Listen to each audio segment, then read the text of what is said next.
అచ్చెన్నాయుడు గారు 90% హామీ 60% హామీలు నెరవేర్చేసామని చెప్తున్నారు. 60% ఇంతవరకు అయితే అది అవ్వలేదు నాకు తెలిసి. ఈరోజు నిత్యావసర సరుకు వస్తువుల ధరలు ఎలా ఉన్నాయన్న?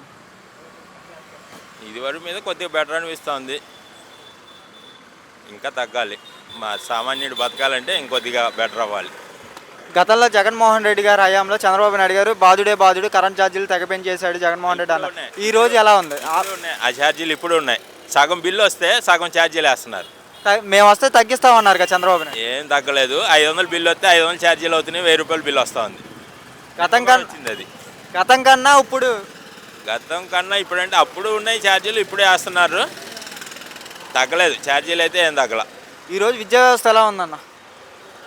ఐడియా లేదు మనకు అసలు దాని గురించి. గతంలో జగన్మోహన్ రెడ్డి గారి పాలనకి ఇప్పుడు చంద్రబాబు నాయుడు గారికి పాలన తేడా ఏంటన్న?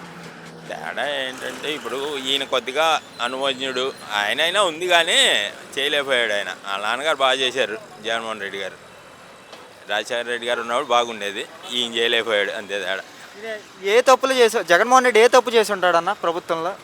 ఆయన చేసిందల్లా 3 రాజధానులు అన్నాడు, ఆ హామీలు అవన్నీ ఇచ్చాడు కానీ ప్రజల గురించి ఆలోచించలేకపోయాడు ఆయన. అది ప్రజలకు సంక్షేమ పథకాలు ఇస్తే ముఖ్యమంత్రి కాలేమని చెప్పి నిరూపించారంటారు.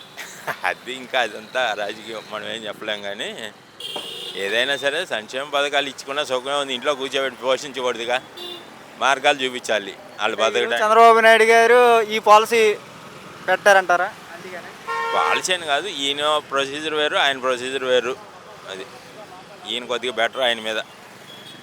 ఓకే.